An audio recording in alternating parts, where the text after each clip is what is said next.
اور ایک واقعہ میں آپ کو بتاتا ہوں، بنی اسرائیل کا ایک واقعہ ہے، میں نے اسے آپ کے سامنے آیت کریمہ شروع میں پڑھی، وَنَبْلُوكُمْ بِالشَّرِّ وَالْخَيْرِ فِتْنَةً۔ اللہ سبحانہ و تعالیٰ دے کر بھی آزماتے ہیں، چھین کر بھی آزماتے ہیں۔ اللہ اگر بندوں کو آزمانا چاہیں تو ہر اعتبار سے اللہ آزماتے ہیں۔ بنی اسرائیل کا ایک واقعہ صحیح بخاری و مسلم کی روایت ہے، نبی اکرم صلی اللہ علیہ وسلم نے بیان فرمایا۔ نبی فرماتے ہیں کہ بنی اسرائیل میں 3 قسم کے لوگ تھے۔ ایک انسان تھا جس کو کوڑ کی بیماری تھی، اور دوسرا تھا جو گنجا انسان تھا، اور تیسرا نابینا انسان تھا۔ یہ تینوں اپنی زندگی ایسے ہی گزار رہے تھے۔ اللہ سبحانہ و تعالیٰ نے ان کو آزمانا چاہا، اللہ نے ان کا امتحان لینا چاہا، اللہ نے ان کے ایمان کو جانچنا چاہا۔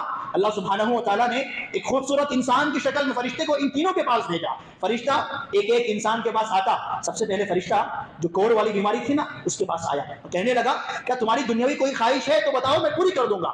اس انسان نے کہا کہ لوگ مجھ سے بیزار ہو گئے ہیں، مجھے جو بیماری ہے کوڑ کی، اس کی وجہ سے لوگ مجھ سے دور بھاگتے ہیں، لہٰذا مجھ سے بیماری دور کر دینا، تمہارا اس سے بڑا احسان مجھ پر نہ ہوگا۔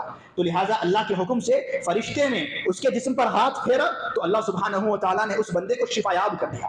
جو انسان کوڑ والی بیماری میں مبتلا تھا، اللہ کی اجازت سے اس فرشتے نے ہاتھ پھیرا تو اللہ نے اس بیمار انسان کو اللہ سبحانہ و تعالیٰ نے شفا یاب کر دیا۔ اور اس کے بعد پوچھا، کیا تمہیں اور کچھ مال کی ضرورت ہے کیا؟ اس نے کہا کہ مجھے اونٹ بہت پسند ہے۔ فرشتے نے صرف اس کو اونٹ نہیں دیا، بلکہ ایک حاملہ اونٹنی دی، جس سے اس کی نسل بڑھتی گئی۔ ایک اونٹ سے لے کر اللہ نے اتنا مال اس کو دیا، اتنا مال دیا کہ ایک اونٹ سے پورا ایک ریوڑ بھر گیا اونٹوں کا۔ فرشتہ اس کے پاس سے چلا گیا۔ اب آیا فرشتہ دوسرے شخص کے پاس، جو شخص گنجا تھا، فرشتہ اس کے پاس آیا، اس کی بیماری پوچھی اور کہا کہ تمہاری کچھ خواہش ہے تو بتاؤ، میں پوری کر دوں گا۔ اس نے کہا کہ مجھے یہ بیماری ہے، دور کر دو۔ فرشتے نے اللہ کے حکم سے اس کے جسم پر ہاتھ پھیرا، اس کے جو گنجا پن تھا اللہ نے دور کر دیا۔ پھر کہا کہ تمہیں کچھ مال چاہیے، کچھ بکریاں، کچھ جانور آپ کو چاہیے؟ کہا کہ مجھے بیل بہت پسند ہے، مجھے وہ دے دیجیے۔ اس نے نہ صرف بیل دی، بلکہ اللہ سبحانہ و تعالیٰ کی اجازت سے ایک حاملہ جانور اس کے حوالے کیا، جو گائے اس کی نسل بڑھتی گئی، ایک سے لے کر پورا ایک ریوڑ گایوں کا اس کے پاس ہو گیا۔ تیسرے شخص کے پاس فرشتہ آیا، جو نابینا تھا، اس کے پاس فرشتہ آیا۔ سیم اس سے بھی فرشتہ نے یہی پوچھا کہ تمہاری کچھ خواہش ہے؟ اس نے کہا کہ میں دیکھنے سے لاچار ہوں، میں نابینا ہوں، میری بینائی واپس لوٹا دینا، یہ میرے لیے کافی ہو جائے گا۔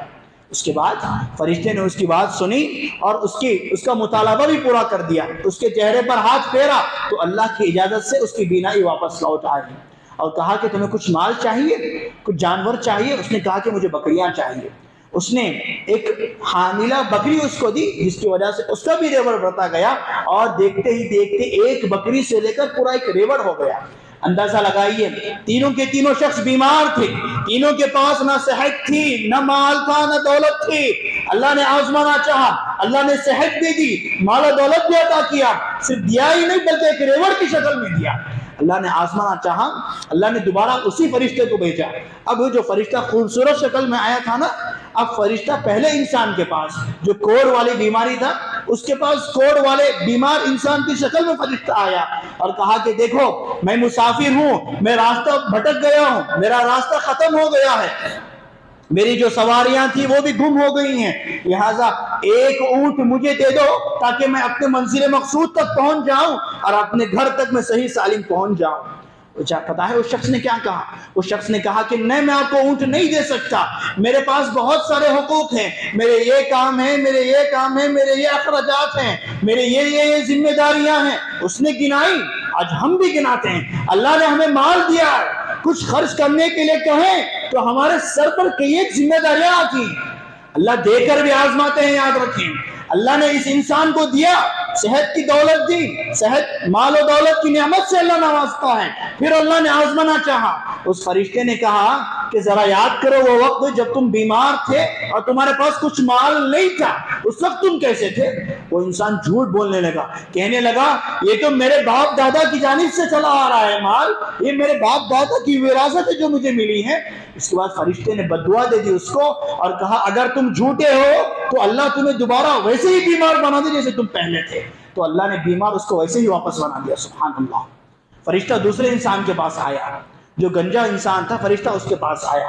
اس کے پاس بھی آ کر فرشتے نے کہا کہ بھائی دیکھو، میں راستہ بھٹک گیا ہوں، میرا راستہ ختم ہو گیا، سواری ختم ہو گئی ہے، مجھے ابھی سفر کر کے جانا ہے، لہٰذا مجھے ایک گائے دے دو تاکہ میں سفر کر کے اپنے منزل مقصود تک پہنچ جاؤں۔ اس نے کہا کہ نہیں، میں آپ کو نہیں دے سکتا، میرے یہ کام ہے، یہ اخراجات ہیں، مجھ پر کئی ایک ذمہ داریاں ہیں، میں نہیں دے سکتا۔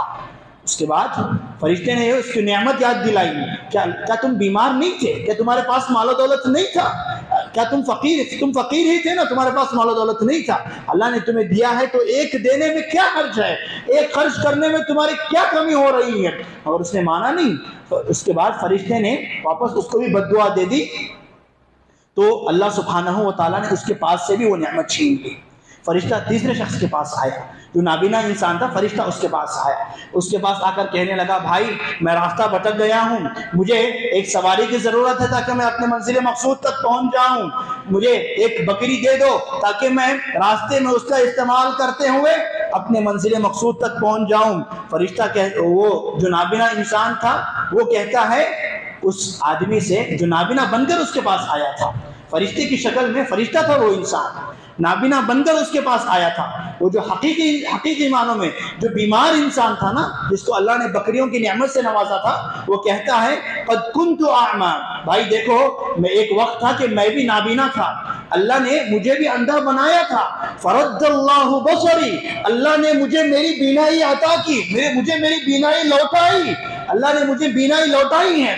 ایسا نہیں کہ میں پہلے سے بچپن ہی سے میں بینائی والا تھا، میں نابینا تھا، اللہ نے مجھے نابینا تھا، اللہ نے مجھے بینائی دی ہے، میں اندھا تھا، اللہ نے مجھے دیکھنے والا بنایا ہے، اور فقیرن فقد اغنانی، اور یہ جو بکریاں تم دیکھ رہے ہو نا یہ میری نہیں ہیں، میں فقیر اور لاچار انسان تھا، اللہ نے مجھے مالدار بنایا ہے، اللہ نے مجھے اتنی ساری بکریاں دی ہیں۔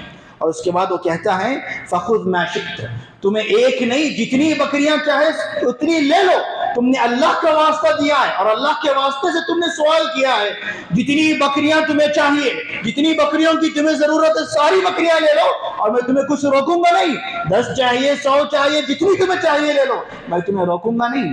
فرشتے نے اس کے بعد کہا، فرشتہ کہتا ہے اس کے بعد امسک مالک، اے بندے تم اپنے مال کو اپنے پاس رکھ لو، کیوں؟ فَإِنَّمَا ابْتُلِيتُمْ، اللہ نے تم سب کو آزمایا ہے، تم 3 لوگوں کو اللہ نے آزمایا ہے، اور فَقَدْ رَضِيَ اللَّهُ عَنْكَ، اللہ تم سے راضی ہو گیا ہے، تمہارا اس اخلاق سے، تمہارا اس مدد کرنے کے جذبے سے اللہ راضی ہو گیا ہے، وَسَخَطَ عَلَى صَاحِبَيْكَ، تمہارے جو 2 ساتھی تھے نا اللہ ان سے ناراض ہو گیا ہے، اور ان سے نعمتیں بھی اللہ تعالیٰ چھین لیا ہے۔ اللہ کا یہ دستور ہے، اللہ نعمتیں دے کر بھی آزماتے ہیں، نعمتیں چھین کر بھی آزماتے ہیں۔ کوئی انسان فقیر ہے، بیمار ہے، تو یہ نہ سوچیں کہ اللہ اس کو آزمائش میں مبتلا کر رکھا ہے، یقیناً اللہ اس کو آزما رہے ہیں، مگر جہاں اللہ نے ہمیں صحت کی دولت سے مالا مال کیا، مال و دولت اللہ نے ہمیں عطا کی ہے، اللہ ہمیں یہ دے کر بھی آزما رہے ہیں، اللہ دیکھنا چاہتے ہیں کہ ہم اس مال کے ذریعے سے اس کے بندوں کی کتنی مدد کرتے ہیں، بحیثیت ایک مسلمان ہم اپنا فرض کتنا ادا کرتے ہیں، ہم دوسروں کی مدد کر کے یہ ثبوت دیں کہ ہم مسلمان ہیں، ہمارا دین سچا ہے، اللہ نے جو تعلیمات ہم پر نازل کی ہیں ہم اس کے علمبردار ہیں، اس پر عمل پیرا ہیں، اس کو عمل کرتے ہیں، دوسروں کی مدد کر کے دوسروں کو یہ ثبوت دینا چاہیے، اور اسے یہ لگے کہ میں اکیلا نہیں ہوں اس دنیا میں، گرچہ کہ میرے رشتہ دار نہیں ہیں، مگر مسلمان بھائی نام کا میرا کوئی ہے جو میری مدد کرتا ہے۔